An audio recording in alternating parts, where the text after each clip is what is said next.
I'm Dominic from the MS Guide, but today I'm here in a different capacity at the MS Frontiers Research Conference in Liverpool, and I'm with David Lieberman.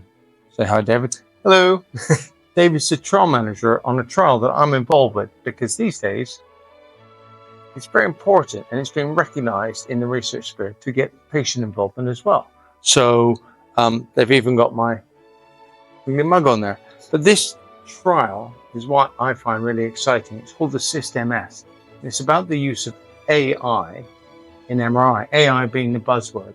But this is really clever thinking, shall we say. And I'm going to turn it over to an expert now. David, can you tell us a little bit more about the general whole aim of the trial and why AI and why MRI? Yeah, sure. Well, basically, this is I mean, as Dominic mentioned, this is a trial that sits within a larger study called the SysMS, and the clinical trial is sort of the centerpiece around it.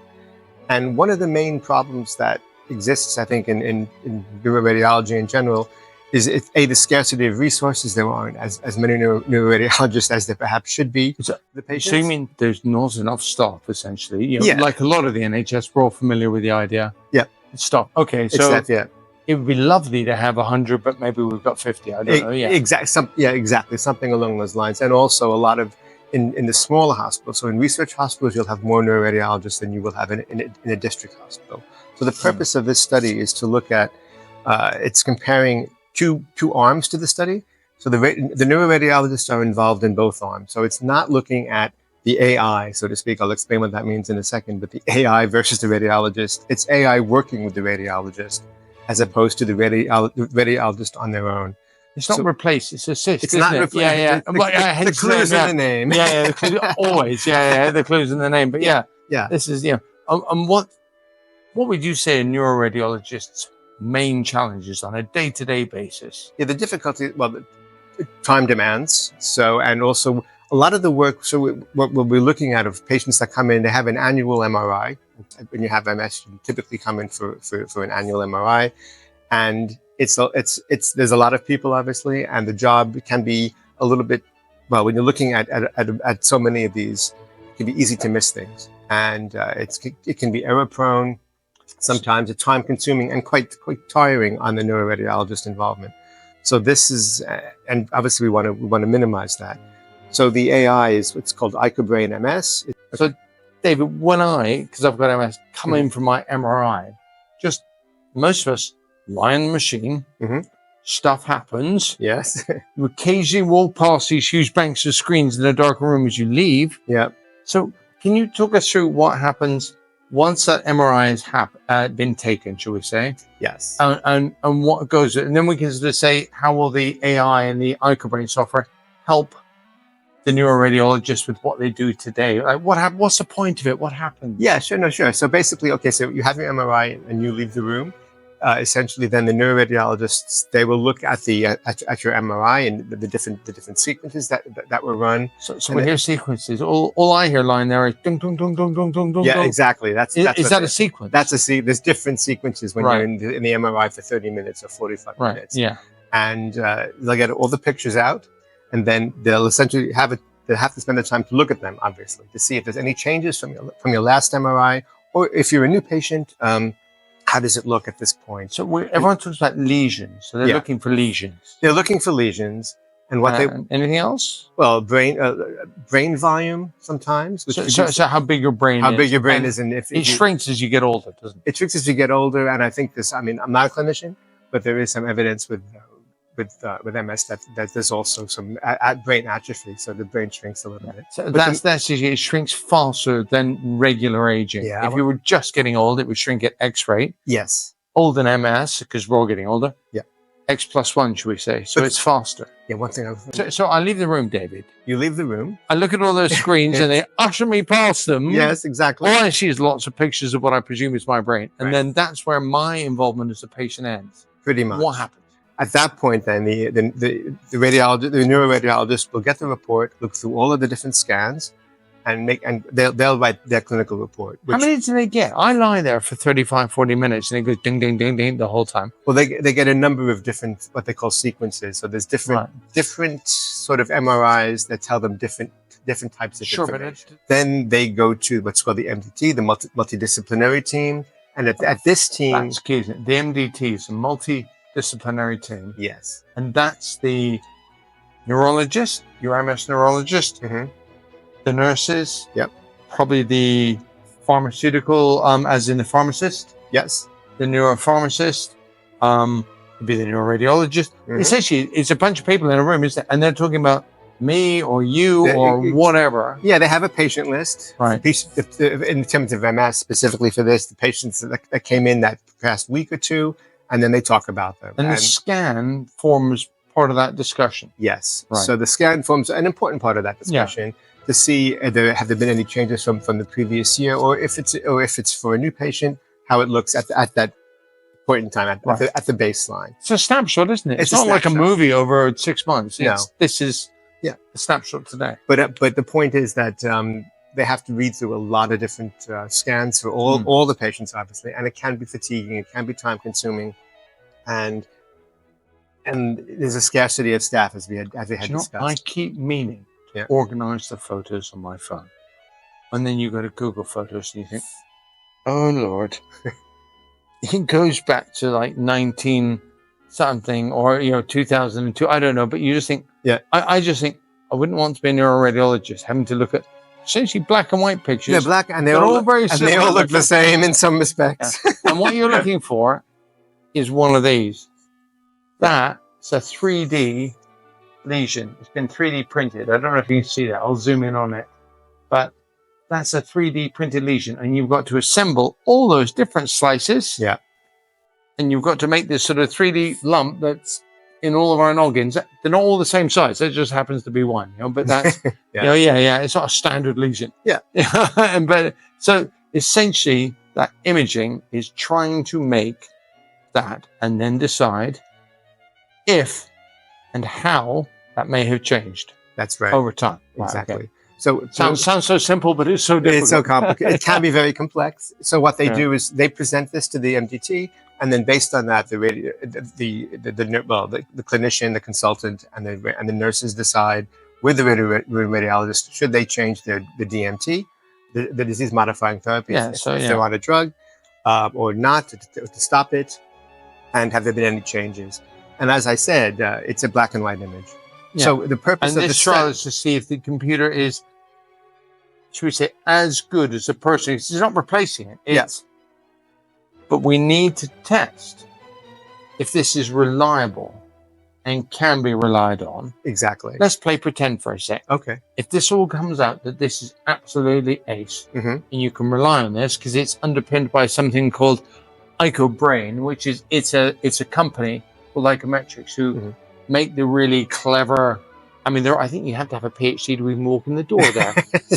But it's this clever software to interpret it. Because I mean, taking a picture is one thing, but being able to give a decent report to the radiologist on the MDT takes a little more than that. But let's pretend it's like that. Then you said earlier that the neuroradiologists, they tend to exist more in, should we say, the centers of excellence, the teaching hospitals, the big cities where people gravitate to. Yeah. But if I'm the guy with MS in the deepest, darkest wilds of Northumberland, let's say, where I can't get to the hospital, so I've only got my local one. Yeah. In theory, they can run this on it and get the same quality as somebody in a teaching hospital who does this all the time.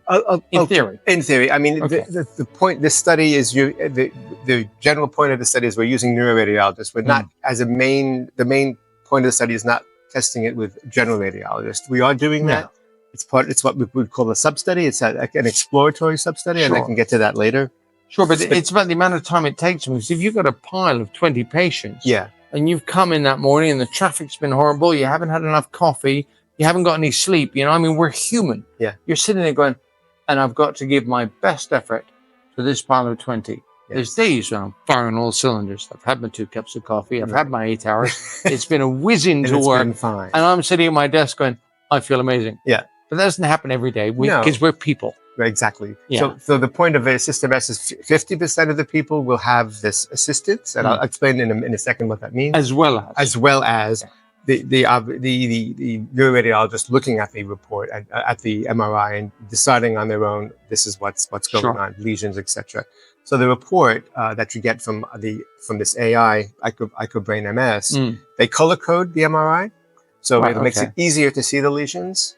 And also, there's a clinical report, and the clinical report gives detailed information on the lesion size. So it's helping everybody who has to look at this understand better what the MRI is saying. Exactly, it puts everything into perspective. And also, if the IcoBrain MS, if the machine, so to speak, IcoBrain MS has a previous MRI in its data of the same person I'm talking about, then they can compare before and after.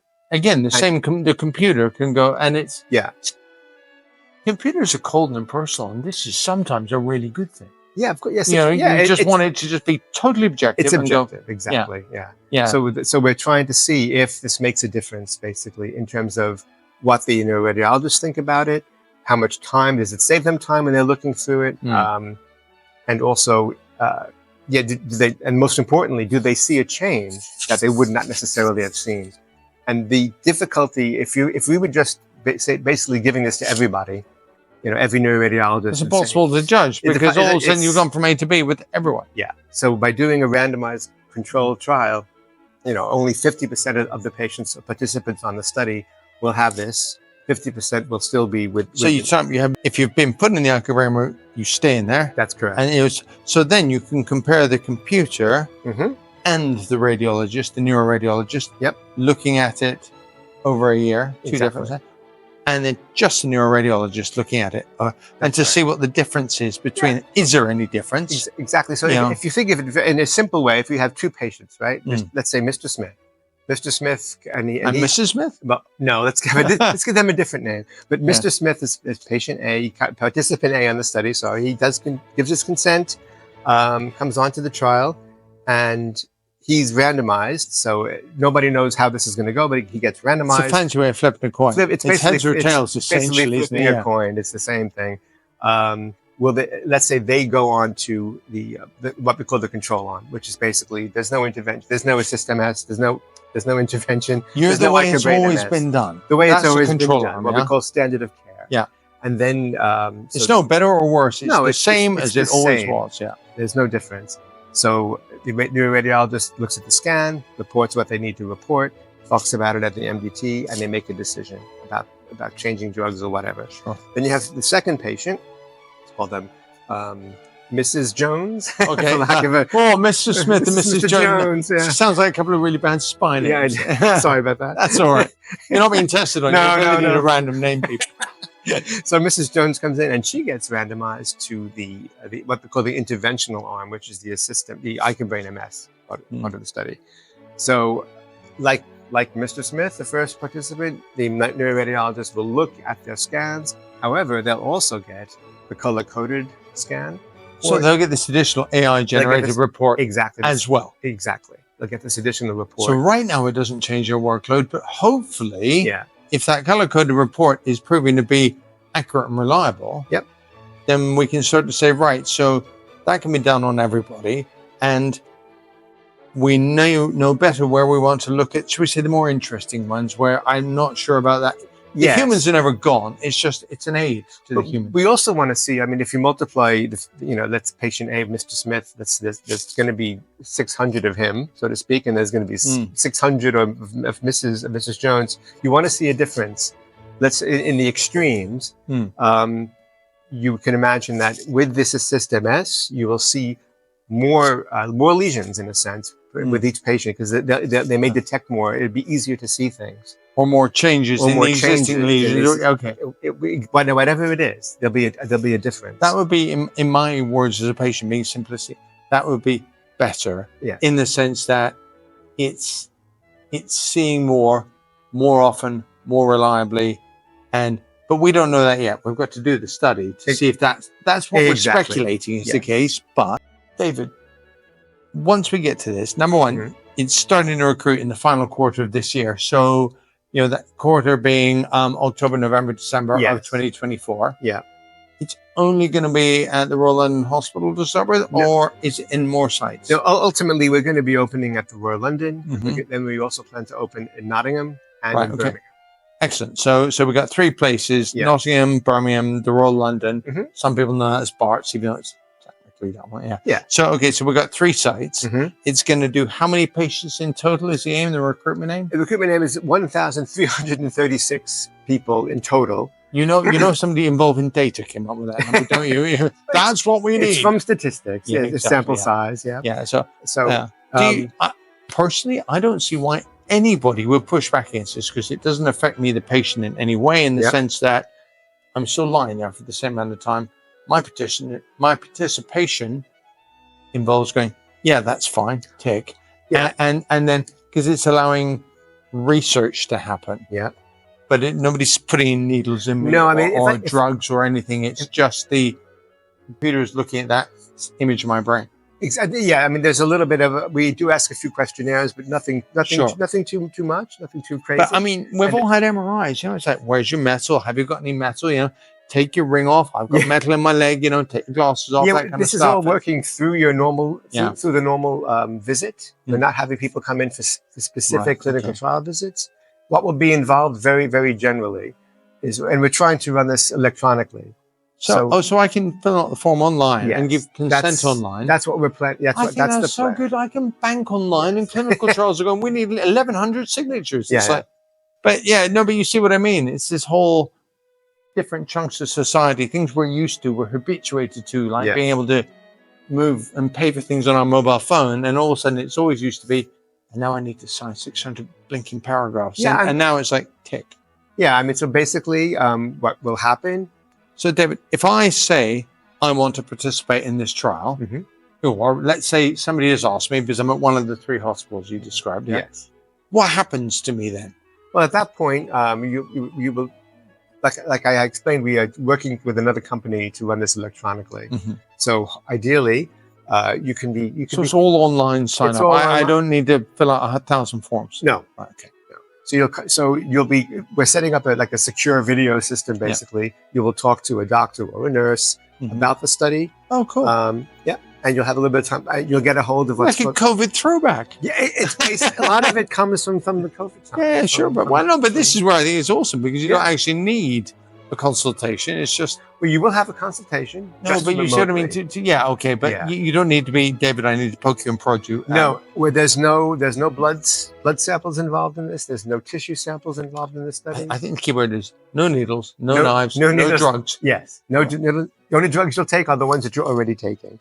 Be spoken to, fill out forms online, lie there. And we have a few questionnaires. So essentially, the study, once you come on, lasts about a year. The only visits, so to speak, are the MRI. You come in for your MRI, which you would normally do. Mm. That's why you do consent. You come in, you have your MRI. You have a couple of questionnaires about your lifestyle, etc. We ask some demographic information, so basically your name, date of birth, ethnicity. Yeah. It's all what we call pseudonymized, Yeah. which basically means You that, don't know who I am. Is I get Yeah. trained. I remember being on a trial and I was patient CCC. Yeah. You know, and It's everything it's I ever trial saw from number, there yeah. was CCC. Yeah. And it just happened to be the designation where all my details have been turned into CCC. the only people that would know who you specifically are, or your clinical care team, who you normally work with. Yeah, well, you know them anyway. Exactly. Plus, like, everyone gets very, very wound up about data. You walk around with a mobile phone in your hand. Most people, I'm sure there's somebody watching this who doesn't. But if you had any concept of just what you shared, even when your phone's off, you know, even when your phone's off. So I think people misunderstand the sort of, to me, this is one of the most secure and safe and least worrying ways that I could share my data. It's very, very highly regulated. Not with Mr. Google or Mr. Yeah. Apple or Mr. Facebook and stuff. That's different, but that's what our phones do, which we're essentially welded to. Yeah. Yeah. So basically, as I was explaining, you would come in for your visits, for your MRI visit, at what we call a baseline visit, day 0. You'll have the questionnaires around the same time. 6 months, you'll have remote questionnaires, a couple. It'll take about 10, 15 minutes probably. And then at the end of the study, which is in 12 months' time, again, you'll have your annual MRI visit, a few more questionnaires, and that's it. You said questionnaires. I mean, They're not long or They're not complex, long. are they? No, they're not long. They're basically about how do you feel. It's what. Yeah. Can you walk up the stairs? Things like that. I don't know if you've ever filled out an MS register. And if you haven't, you should. But if you've ever filled it out, that's really sort of standard stuff. Is how you're feeling, what's your mood like, these sort of things. How far do you walk? Yeah. But it's just to build up a really simple picture of you. Exactly. Yeah. That's all. And, because we're also trying to work with health economics around this to see if it's value for money, so to speak, for the NHS. Because that's, ideally, if the trial is successful, we don't know it, obviously. But if the trial is successful, can then this be rolled out across the NHS? Well, companies don't do this for free, whether it's drugs or AI or whatever. I mean, I can bet you they're nice people, but they're charging for it. But if it's justified and it can save money, then. And this is already what's called the CE marked medical. Let me phrase that. Yeah, it's a CE marked software device. So it means it has approval to be used in the UK. Yeah. It's just that the NHS and NICE, National Institute for Clinical Excellence. Yeah. Oh, it's such a sexy name. They wanted more evidence. Well, yeah, but it's essentially cost effectiveness of interventions, whether it's drugs, where they come up with prescribing algorithms. You could disagree with it, but that's what they've come up with, and to improve the workflow in the NHS, basically, and to make free up if it demand's going up and capability is sometimes going down or static while the demand's rising. So that gap makes sense, David. So ideally, that's the plan, and it's the first randomized clinical trial of an AI-MR tool that's going to be used in MS. Obviously, you've heard of other AI studies in cancer care. AI and everything. AI is in everything. Yeah. But look, back to this. I really appreciate your time. Yeah. Because just so you know, Dave and I are both sort of presenting this poster. There's other posters around. There's even one from the MS Register there. At talking and sharing this knowledge about the research with other doctors and people. And I haven't had anybody react badly to it yet. It's really good. So it's Anyway, thanks for spending your time with us. All the links and everything will be in the description of the video. So if you just go down to that bit under the moving bit, it's all there. And if you want to find out more where the trial centers are, how to get in touch, is my doctor doing it? Can my doctor do it? When will it be ready? We'll put that all there. And there's also going to be an Assist MS website specifically so that you can dig into this even further. So David, thanks again. Thank you. And thank you for your time. All right, brilliant. Take care. Cheers. Bye-bye. Bye-bye.